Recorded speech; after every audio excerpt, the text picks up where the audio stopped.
नमस्कार, सत श्रीकाल, आदाब। मैं डॉक्टर लोकेश शर्मा, अधिवक्ता, जिला एवं सत्र न्यायालय बुलंदशहर पुणे उपस्थित हूं। मैंने कल आपसे वादा किया था कि मैं एक अच्छे विषय पे, टॉपिक पे आपको मैं पुनः आपका ज्ञानवर्धन करने का पूरा प्रयास करूंगा।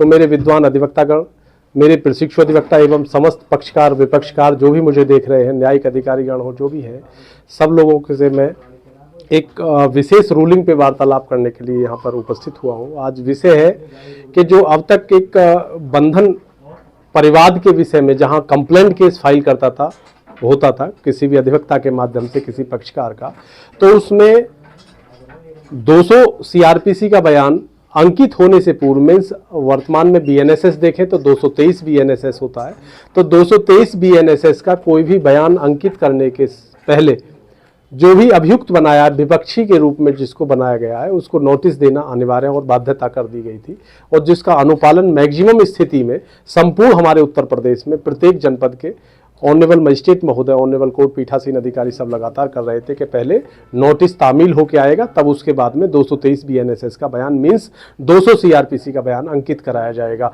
लेकिन इसी कंडीशन में अगर जो हम लोग देखें तो अभी एक नई रूलिंग अभी तैयार हुआ, जिसका जो अंतर्गत धारा 482 सीआरपीसी वो against to order of CJM Sitapur file हुआ, और प्रतीक अग्रवाल थे जो पीड़ित थे, शोषित थे इस प्रक्रिया से, तो वो वहाँ सीधे सीतापुर गए हैं और उन्होंने नोटिस के अगेंस्ट गए कि मेरे परिवाद में नोटिस नहीं जाना चाहिए विपक्षी को, पहले मेरे कम से कम बयान हो जाएं, बयान अंकित होने के बाद में 223 बीएनएसएस और 225 बीएनएसएस में, उसके बाद में आप लोग जो है किसी को तलब करें ना करें, क्या करें, ये सब सेकंड स्थिति है।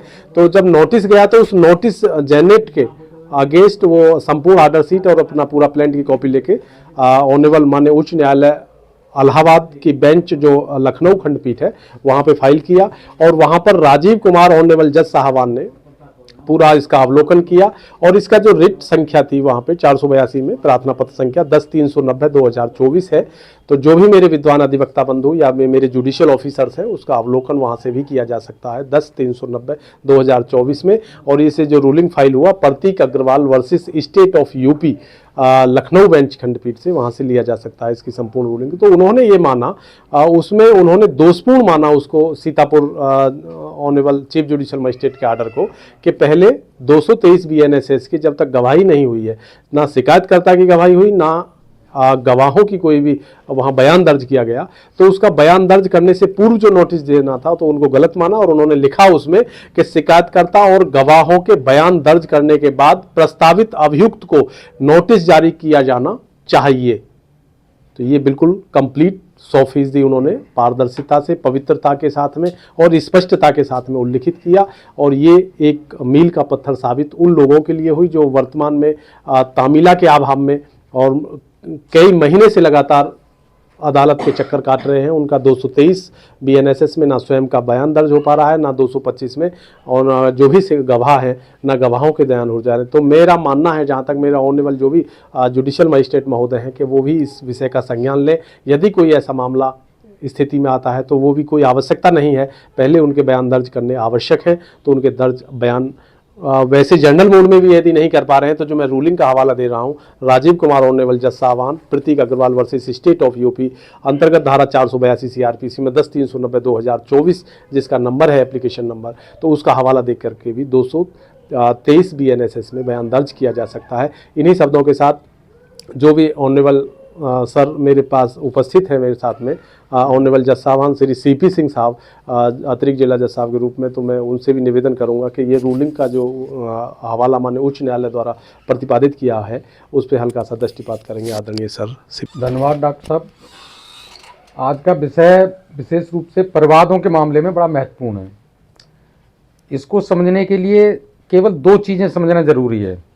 पहला तो क्रिमिनल में जब भी परिवाद दायर होता है, जिस दिन परिवाद लेकर के मजिस्ट्रेट के न्यायालय में पहुंचते हैं या जिस भी अदालत में हम पहुंचते हैं जो संज्ञान लेने के लिए अधिकृत है, तो ऐसे मामलों में जिस दिन परिवाद दायर होता है उस दिन जो दर्ज होता है वो कही जाती है प्री कॉग्निजेंस स्टेज, यानी वो दर्ज तो हो जाता है परंतु उस दिन कॉग्निजेंस नहीं होता अपराध का।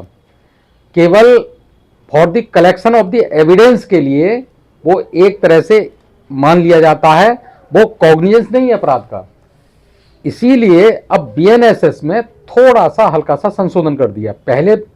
पहले जो सेक्शन 203 में जो तलबी थी उस समय 200 उसका नोटिस नहीं जाता था। अब जो नया जो आया है बीएनएसएस उसमें कर दिया no court shall take cognizance of any offence without issuing a notice of the proposed accused.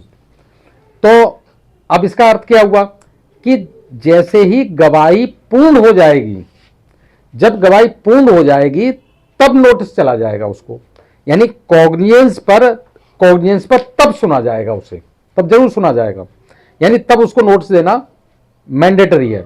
अब कर दिया है।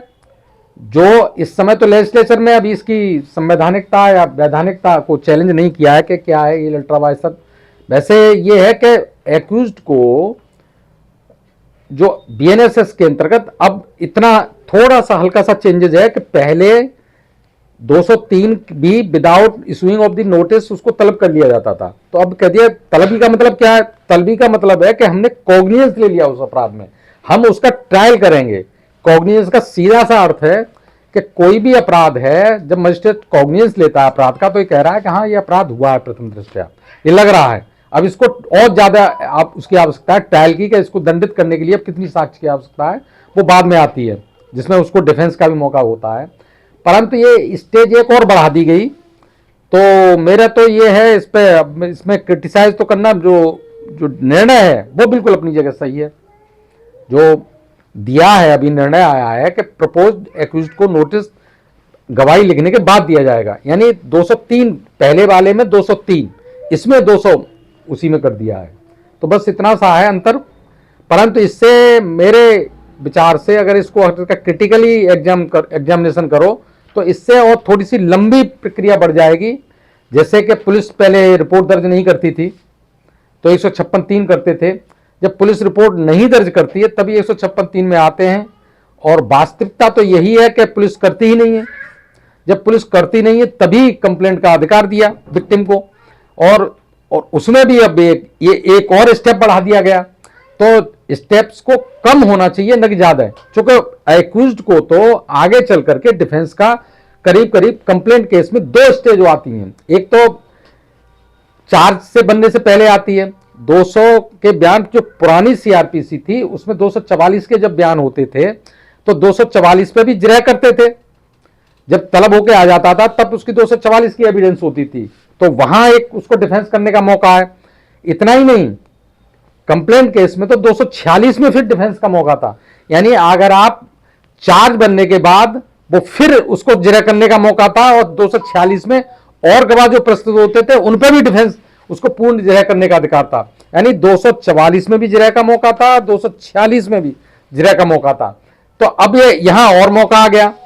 अब उसको नोटिस देने का, केवल नोटिस देने का शब्द लिख दिया गया है और आगे और कुछ नहीं लिखा उसमें कि वो आकर के अभियुक्त क्या करेगा, जिरह करेगा या गवाहों को दोबारा परीक्षित होंगे। जो गवाह तो पहले हो गए, तो अब वो क्या बताएगा?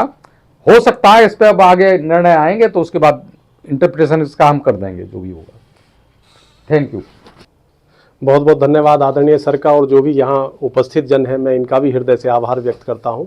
पुनः फिर नवीन एक विषय पर मुलाकात होगी, और कल मेरे विचार से यहाँ मुलाकात ना होकर के एक बड़े स्तर पर हम वहाँ Kalyan Singh college of law education में वहाँ ऑनरेबल 2 जज साहबान हमारे साथ वहाँ रहेंगे उपस्थित, और वहाँ पर जिला विधिक सेवा प्राधिकरण के तत्वाधान में विधिक साक्षरता शिविर का आयोजन किया जा रहा है। वहाँ पर सारी व्यवस्थाएं सब महिला सम्मान और स्वाभिमान के प्रति जो भी सजगता है और जो भी सरकार द्वारा प्रतिपादित योजनाएं हैं, क्रियान्वित व्यवस्थाएं हैं माननीय न्यायालय द्वारा, उसके विषय में सबको अवगत कराया जाएगा। तो मेरा मानना है कि मैक्सिमम अधिकांश जितने भी लोग हैं जो सुन पा रहे हैं और जो उस एरिया से, इस क्षेत्र से अपना संबंध रखते हैं, वो अधिक से अधिक खानपुर से सियाना रोड पे Kalyan Singh college of law education प्रांगण में पहुंचेंगे। और निश्चित रूप से कल हमारा वहां 12:30 बजे का प्रोग्राम होगा, जो 1:30 बजे तक, 2 बजे तक चल पाएगा। तो इसमें मेरी अपेक्षा है कि सब लोग अधिक से अधिक पहुंचे। कल पुनः फिर होगी मुलाकात एक नवीन विषय के साथ। तब तक लेते हैं आपसे विदाई। नमस्कार।